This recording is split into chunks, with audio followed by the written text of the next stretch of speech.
There are all sorts of scientific theories, the Bering Strait being the primary one.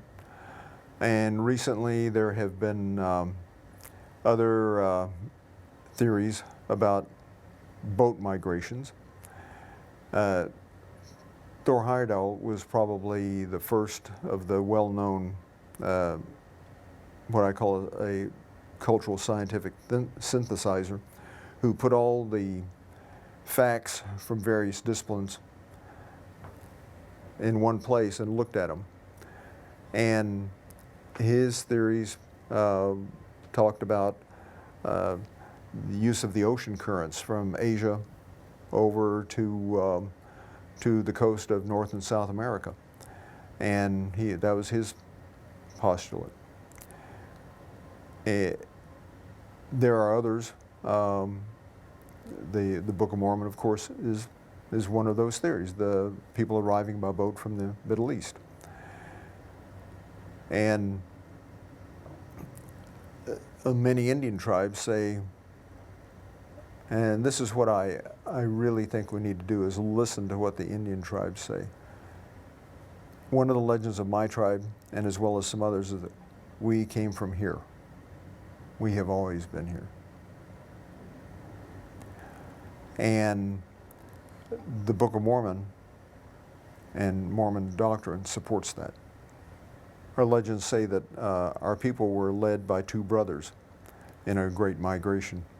And each day, to decide which direction they should go for that day, they would, the night before, they would put a staff into the ground. And in the morning, when they looked at it, if it had fallen down and pointed in a certain direction, they would follow that direction. And they were led to what is now Naniwaya, the sacred mound of the Choctaws and Chickasaws. They put the staff in the ground one night and woke up the next morning. It was still standing straight, and they said, "This is where we stop." So the two brothers eventually, I guess, had a falling out, and the tribe divided into two factions, one following each brother, and they became the Choctaw and the Chickasaw. They speak the same language, essentially the same tribe. And throughout the years they have had disagreements, but normally those tribes have remained close. The first explorers who came here, who found any evidence of pre-existing knowledge on the part of the Indians, destroyed it essentially. The Spaniards were well known for that, burning the records of the Mayas. We don't know what they encountered, people like De Soto, when he came through the South.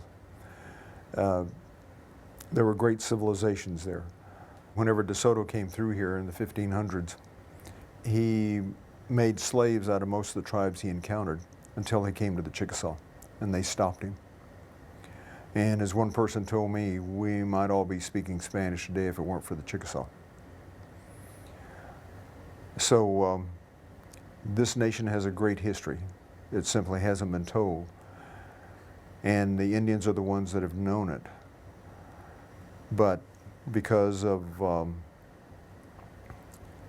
the resulting social situation of Indians, with societies being crushed, languages being destroyed, that was the purpose of the American Indian policies, to either have the Indians pushed off their lands, crowded onto areas that they called reservations because they were lands reserved by those treaties, or to, as that policy evolved from one of pushing them off and getting them out of the way of the white settlers, it was okay to kill them, genocide.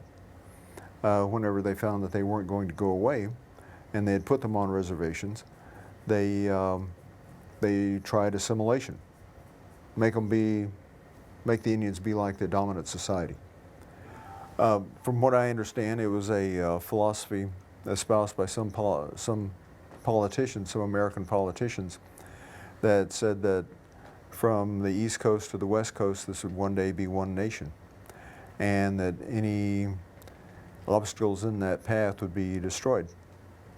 And that was the purpose of it. And the Indians were an obstacle because they were on the land.